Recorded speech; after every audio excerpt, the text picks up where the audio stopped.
9 नवंबर 2024 है और अल्लामा इकबाल शायर मशरिक़ का यूम पैदाइश है। आज हम हैदराबाद इकबाल मीनार के पास जमा हुए हैं। जनाब अमजदुल्ला खान साहब, स्पोक्स पर्सन MBT, जनाब अब्दुल अजीज़ साहब, सदर MPJ, जनाब निज़ामुद्दीन साहब, तर्जुमान स्टेट कांग्रेस, और फिर हमारे दूसरे समझिए के तमाम अहबाब, वाजिद हुसैन साहब कांग्रेस, और मन्नान साहब CPI, ये तमाम समझिए कि जमातों के ज़िम्मेदार यहाँ पर जमा हैं। 1988 में हैदराबाद में ये इकबाल मीनार तामीर हुआ था, जिसको NT रामा राव, जो उस वक्त के आंध्र प्रदेश के चीफ मिनिस्टर थे, उन्होंने तामीर किया था। 1988 में इकबाल एकेडमी, जो कायद मोहतरम सैयद क़ैला हुसैनी साहब की सदारत में इकबाल पर, इकबाल के फ़िक्र और इकबाल के अफ़कार और इकबाल की शख्सियत पर काम करती है, वो कायम की गई थी। और इकबाल पर 3 रोज़ा इंटरनेशनल सेमिनार हैदराबाद में हुआ था। मुल्क भर से मुख्तलिफ नामवर अदीब, शोरा ही नहीं बल्कि दुनिया के मुख्तलिफ मकामात से भी स्कॉलर्स हैदराबाद में आलमी इकबाल समझिए कि सेमिनार के मौके पर जमा हुए थे। उस सेमिनार का इफ्तिताह उस वक्त के chief minister NT Rama Rao ने नुमाइश मैदान में किया था, नुमाइश क्लब में हुआ था ये। और बहरहाल ये खुशनसीबी थी कि आबिद अली खान साहब, जो सियासत के एडिटर थे, वो सदर इस्तक़बालिया थे। मोहतरम करीम रज़ा साहब, जो इकबाल एकेडमी के मोतमद थे, जनरल सेक्रेटरी थे, और सैयद क़ैला हुसैनी साहब सदर थे।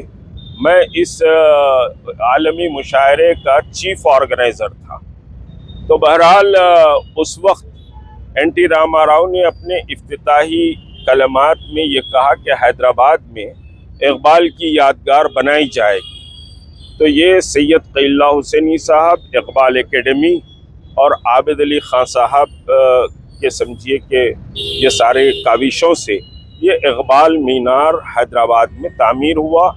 और NT रामा राव इसको समझिए कि पूरी शक्ल सूरत, और ख़ुद NT रामा राव ने इसका इफ्तिताह किया था।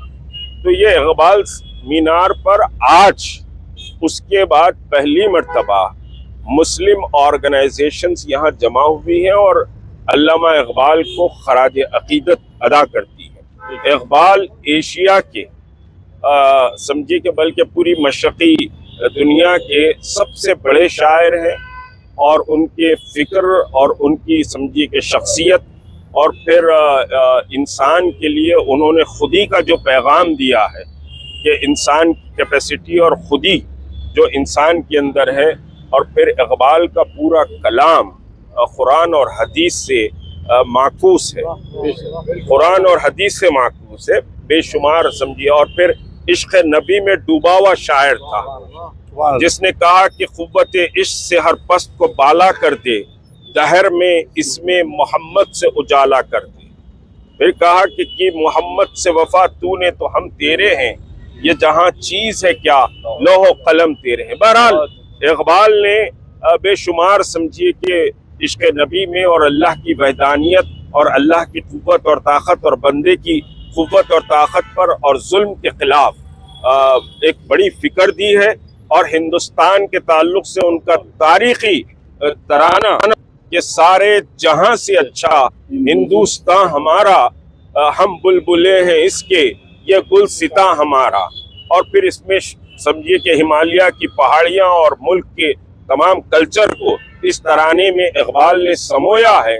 तो इकबाल मशरिक़ के सबसे बड़े शायर हैं, और ये पहली मर्तबा है यहाँ तमाम जो साहब समझिए कि जमातों के ज़िम्मेदार आए हैं। मैं उन सब का भी शुक्र अदा करता हूँ, और इंशाअल्लाह ये समझिए कि सरकारी सतह पर ये तकरीब अब इकबाल के यूम वफात पर सरकारी सतह पर हम कोशिश करेंगे कि ये तकरीब मुनक्कद हो, और ये सिर्फ बमुश्किल 24 घंटे भी नहीं, कुछ घंटों के अंदर हम यहाँ समझिए कि साहब जमा हुए हैं, कुछ ही घंटों में। बल्कि कल हम यहाँ कुछ अमजदुल्ला खान साहब हैं, वाजिद साहब और निज़ामुद्दीन साहब, ये सब बहरहाल एक तकरीब में थे। वहाँ मैंने कहा कि भाई कल इकबाल का यूम इकबाल है और मेरी तड़प थी कि ऐसा हो, और अल्हम्दुलिल्लाह सब ने एक सांस में कहा कि बिल्कुल जो वक्त तय करेंगे आएंगे। फिर उसके बाद फौरी म्युनिसिपल कॉरपोरेशन के समझिए के कमिश्नर को अमजदुल्ला खान साहब ने कहा कि हम यहाँ कल आएंगे, सफाई करें। वाजिद साहब ने उसको फॉलो किया, निज़ामुद्दीन साहब ने पुलिस को इत्तला दी। ये सारा समझिए कि काम आने वाहिद में चंद घंटों के अंदर, यूँ समझिए कि सिर्फ रात ही गुजरी, रात में फैसला करें और सुबह हम यहाँ पर जमा हैं। तो इंशाअल्लाह आइंदा बड़े तकरीब होगी। ये बड़ी यादगार चीज़ है हैदराबाद की, और हैदराबाद की नौजवान नस्ल को इकबाल और इकबाल के उस्ताद से वाकिफ कराने की कोशिश की जाएगी। शुक्रिया के सबसे बड़े शायर आलमी शौर्याफ्ता अल्लामा इकबाल साहब का आज यौम पैदाश है। कल जनाब मुश्ताक भाई से बातचीत हो रही थी, तो यहाँ पर जमा होकर उनको यादगार पेश करने की बात की गई थी, और 24 घंटे के अंदर सब लोग यहाँ पर जमा हुए। सबसे पहले तो यहाँ पर जो सरकार है, कांग्रेस गवर्नमेंट, रेवंत रेड्डी साहब से हमारा मुतालबा है कि ये इकबाल के अल्लामा इकबाल के यौम पैदाइश के दिन इसको जो है एक बड़ी तकरीब मनाना, क्योंकि आज के दिन जो हिंदुस्तान में नफ़रत की आग फैल रही है वो कहीं ना कहीं अल्लामा इकबाल के अशार से उस आग को बुझाई जा सकती है। और ख़ुद अटल बिहारी वाजपेयी रहने दीजिए, एल.के. अडवाणी रहने दीजिए, या खुद आपके वज़ीर आज़म हमारे नरेंद्र मोदी रहने दीजिए, तो ये लोग भी जो है कहीं ना कहीं पार्लियामेंट में अल्लामा इकबाल के शेर पढ़ते हैं ये लोग। तो अल्लामा इकबाल का इंतकाल होकर इतने दिन गुजर गए, लेकिन आज भी पूरी दुनिया में ऐसा टक्कर का शायर कोई पैदा नहीं कर सका। और अल्लामा इकबाल का एक सबसे बड़ा कारनामा ये था कि वो सवाल भी करते थे, वो खुद जवाब देते थे। उनके सवाल का कोई जवाब देने वाला नहीं था, जो शिकवा जवाबी शिकवे की शक्ल में आप कने हैं। तो बहरहाल इंशाल्लाह उम्मीद करते हैं कि क्योंकि यहाँ पर हमारे कांग्रेस के भी कई लोग हैं, ये लोग अपने लेटर हेड पे चीफ मिनिस्टर से नुमाइंदगी करते हुए इसी महीने में एक बड़ी तकारीब जुबली हाल में रखते हुए अल्लामा इकबाल को खराज अक़ीदत पेश किया। हाँ ठीक है, उनकी सारी खिदमात को खिराज तहसीन पेश करता हूँ। और ज़ाहिर है वक्त बहुत मुख्तसर है, और इस मौके पर मुझे हज़रत मौलाना माहिरुल क़ादरी की वो बात याद आ रही है जो उन्होंने यौम वफ़ात पर कही थी। उन्होंने कहा था अल्लामा इकबाल को मुखातिब करके कि मुझे तेरी हर एक बात है कबूल, कि तेरा सरमाया था फ़कत इश्क़ रसूल, तू के लंदन की रातों में भी सैर खेज़ रहा, गैर माहौल में भी खुददार और ख़ुद जो है आमेज़ रहा। तो ये कैफियत थी अल्लामा इकबाल की, जिन्होंने कौम की रहनुमाई की। सिर्फ बांगे दरा, बाले जिब्राइल, अरमुगान हिजाज या फिर ज़रब कलीमी का मामला नहीं है। उनके हर एक शेर भी, उनके सारे खुतबात भी जो उन्होंने दिए हैं वो मिल्लत इस्लामिया की आज भी रहनुमाई करते हैं। इस मौके पर मैं उन्हीं के अल्फाज में और जो उन्होंने शिकवा जवाब शिकवा में कहे थे खिराज अक़ीदत पेश करता हूँ कि दिल से जो बात निकलती है असर रखती है, पर नहीं ताकत परवाज़ मगर रखती है। तो इस एतबार से कि इस वक्त वो चीज़ें हमें याद करनी चाहिए, उनके पैगाम को आम करने चाहिए। और मुझसे पेशवा मुक़र्रिरीन ने जो मुतालबा किया था वो मुतालबा ये था कि इनके यौम पैदाइश को और यौम वफ़ात को सरकारी तौर पर जो है उसकी तबलीग की जाए, उसका फैलाया जाए। और सारे लोग आज पूरे जमातें यहाँ पर मौजूद हैं, तंजीमें मौजूद हैं, जहदकार मौजूद हैं। और इस एतबार से हम हुकूमत से भी मुतालबा करते हैं कि वो जो है इस अजीम शख्सियत को, कि जिसके बारे में मैं समझता हूँ 1947 से लेकर 2024 तक कोई प्राइम मिनिस्टर ऐसा नहीं गुजरा होगा जिसने ये शेर ना पढ़ा हो।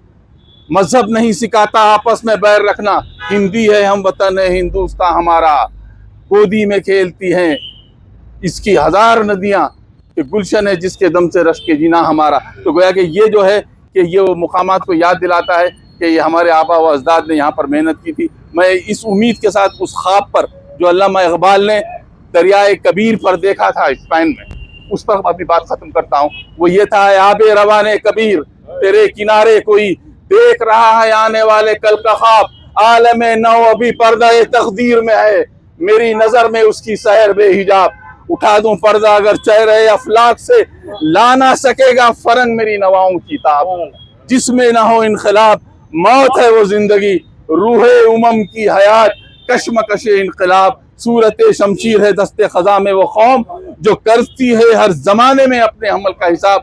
मैं आप तमाम का मशकूर हूँ कि जिंदा कौमें कभी अपने मोहसिनों को फरामोश नहीं करती। आज इनका यौम पैदाइश हमने इस तरह मनाकर ये यकीन दिलाया है कि हम आज भी जिंदा हैं और हमारी तवानाइयाँ दर हकीकत उनको याद भी करते रहेंगी और उनके पैगाम को आम करते रहेंगी।